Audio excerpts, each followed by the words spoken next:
राधे राधे। कैसे हैं आप? आशा है बहुत अच्छे होंगे। ईश्वर कृपा से हम भी बहुत आनंद मंगल में हैं। इस वीडियो के माध्यम से हम आपके लिए लेकर आए हैं भगवत गीता का एक अद्भुत श्लोक, जिसमें भगवान ने अपनी महिमा, अपनी शक्ति और शुंभ के बारे में वर्णन किया है। अध्याय 9 का पहला श्लोक है, प्रथम श्लोक है।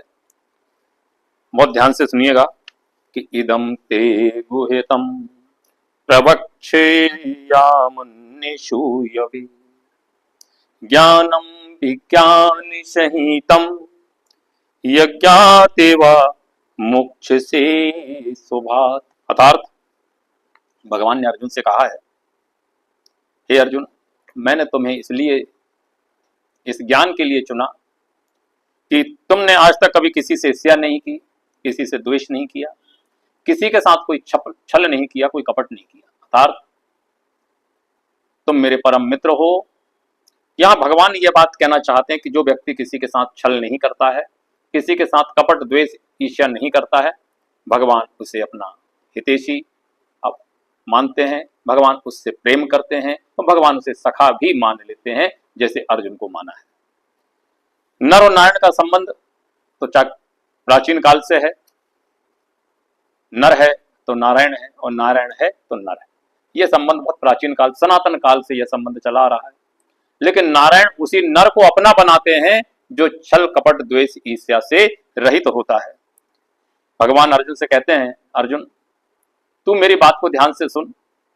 आज मैं तुझे ऐसा गोपनीय ज्ञान बताऊंगा, फिर इसे सुन करके, फिर इस ज्ञान को धारण करके तुम इस संसार से मुक्त हो जाओगे और संसार के समस्त कलेशों से भी मुक्त हो जाओगे।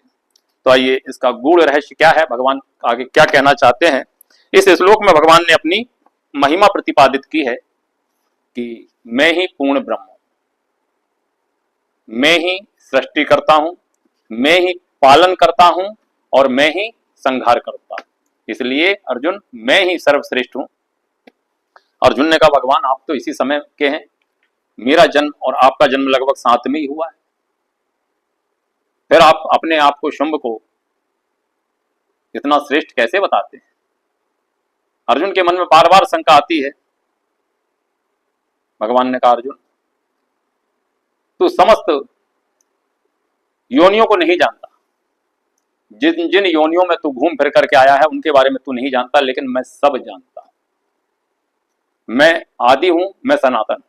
तो भगवान यहां पर अर्जुन से कह रहे हैं कि यह जो मैं ज्ञान दे रहा हूं, यह अति गोपनीय ज्ञान है।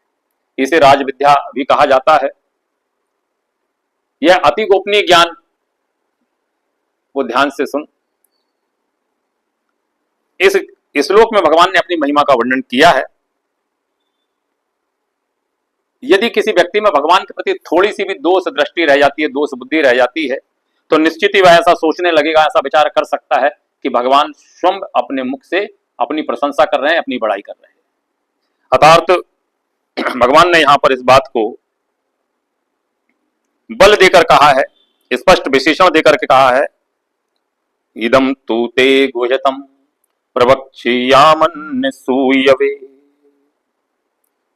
सूयवे का मतलब होता है दोष दृष्टि रहित।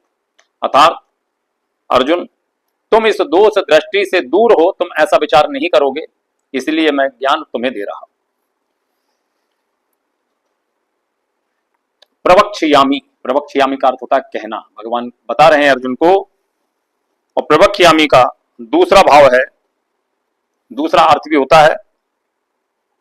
भगवान ये कहना चाहते हैं, प्रत्यक्ष रीति से साफ साफ स्पष्ट शब्दों में यह बात अर्जुन को बताना चाहते हैं कि जो व्यक्ति मेरी शरण में आ जाएगा, जो व्यक्ति मेरी शरण को ग्रहण कर लेगा, जो व्यक्ति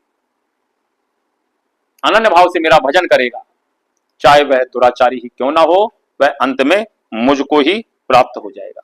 भगवान कभी किसी के साथ भेदभाव नहीं करते, भगवान किसी के वर्ण को भी नहीं देखते। भगवान यहां पर कह रहे हैं, अर्जुन वह व्यक्ति किसी भी वर्ण का हो सकता है, ब्राह्मण, क्षत्रिय, वैश्य, शूद्र, किसी भी जाति का हो सकता है, किसी भी स्थान का हो सकता है, किसी भी काल का हो सकता है, लेकिन और कितना ही पापी क्यों ना हो, उसने कितना ही जघन अपराध क्यों ना किया हो, वह व्यक्ति यदि मुझे अनन्य भाव से भजता है तो वह मेरी शरण में आ जा, और यदि वह मेरी शरण में आ जाता है तब मैं उसे ग्रहण कर लेता हूं, वह मुझे प्राप्त कर लेता है। ज्ञान विज्ञान सहितम, इस श्लोक का दूसरा पद है, इदम तू ते गुह्यतम प्रवक्ष्यामि, प्रवक्ष्यामन सूयवे ज्ञान विज्ञान सहितम। तो ज्ञान विज्ञान सहितम का अर्थ यानी कि दूसरे श्लोक का दूसरा पद है, बहुत ध्यानपूर्वक देखिएगा, सुनिएगा। इस ज्ञान और विज्ञान को समझ करके अर्जुन तो इस संसार से मुक्त हो जाएगा, संसार के समस्त कलेशों से मुक्त हो जाएगा। यह ज्ञान विज्ञान ही राज विद्या है, राजगुह आदि है। राज विद्या का अभिप्राय है ज्ञानों का राजा। एक होता साधारण ज्ञान जिसे हम विवेक कहते हैं, एक होता है अति गोपनीय ज्ञान। विवेक और ज्ञान में अंतर बताएं। विवेक यानी कि साधारण भाषा में भौतिक ज्ञान को विवेक कहा जाता है, आध्यात्मिक भाषा में ज्ञान यानी कि आध्यात्मिक ज्ञान एक ऐसा ज्ञान जो मनुष्य को परमात्मा पद की प्राप्ति करा दे, परमात्मा के पद को प्रदान करा दे, एक ऐसा ज्ञान जो भगवान से मिला दे। लेकिन भगवान यहां पर जिस ज्ञान की बात कर रहे हैं, यह ज्ञान इन दोनों ज्ञान से परे है। भगवान श्री कृष्ण की अद्भुत वाणी है। भगवान कहते हैं जो धर्म पर जो श्रद्धा नहीं करते हैं, वह व्यक्ति जो धर्म पर श्रद्धा नहीं करता है, विश्वास नहीं करता है, इस धर्म को नहीं मानते हैं, ऐसे व्यक्ति मौत रूपी संसार में पड़े हुए हैं, बार बार जन्म लेते हैं, बार बार मृत्यु को प्राप्त होते हैं, जन्म मृत्यु जन्म मृत्यु जन्म मृत्यु, और इसी चक्र में वह पड़े रहते हैं। हम कह रहे हैं कि सब कुछ मैं ही हूं और मेरे अतिरिक्त संसार में दूसरा कोई नहीं है। यज्ञात्वा मोक्ष से शुभाता, अर्थात भगवान यहां पर यह बात कहना चाहते हैं कि असत के साथ संबंध जोड़ना ही अशुभ है। असत मतलब ये जो संसार है, दुख्यालय है इसका नाम, ये असत संसार है। इसके साथ संबंध जोड़ने वाला व्यक्ति सदा दुख में ही अपना जीवन व्यतीत करता है और दुख को ही प्राप्त करता है। तो असत के साथ संबंध जोड़ना ही अशुभ है और इसी कारण मनुष्य बार बार ऊंची नीची अनेक योनियों में जन्म प्राप्त करता है, मरण को प्राप्त करता है। असत के साथ यह जो संबंध है माना हुआ, वास्तव में है नहीं, लेकिन व्यक्ति ने असत के साथ अपना संबंध जोड़ लिया है। जिसके साथ वास्तविक संबंध होता है, यदि जीव उससे जुड़ जाए तो मुक्ति को प्राप्त हो जाता है। और मुक्ति उसी से होती है जो अपना नहीं है, किंतु जिसको भूल से भी अपना मान लिया जाए तो इस भूल जनित मान्यता से ही मुक्ति होती है। भूल जनित मान्यता को न मानने मात्र से ही उससे मुक्ति हो जाती है।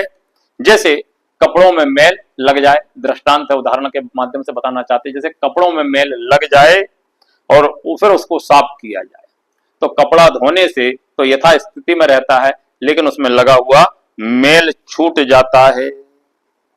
ऐसे ही भगवान सदा अविनाशी है, पहले भी थे, आज भी है, भविष्य में भी रहेंगे। बस हमने अपने ऊपर मैल रूपी परत की चादर ओढ़ रखी है। ये जो मैल लग गया है इसको हमें धोना चाहिए, धोना पड़ेगा। जो व्यक्ति भगवान से विमुख है उसे कभी भी भक्ति प्राप्त नहीं हो सकती है और वह अनेक अनेक योनियों में जाकर के अनेक अनेक प्रकार के जन्मों को ग्रहण करता है। और मनुष्य जिस योनि में जाता है, जिस भी जन्म को ग्रहण करता है, वहीं यह मैल रूपी चादर को ओढ़ लेता है, वहीं पर अपना संसार बना लेता है। तो भगवान यहां पर अर्जुन से यही बात कहना चाहते हैं,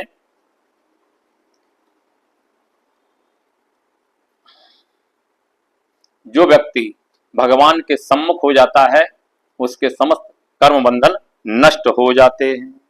तो दोस्तों, हमारी यह वीडियो कैसी लगी कृपया कमेंट के माध्यम से अवश्य बताइएगा और मिलते हैं अगली वीडियो में। जय श्री राधे, जय श्री कृष्णा, श्री सीताराम।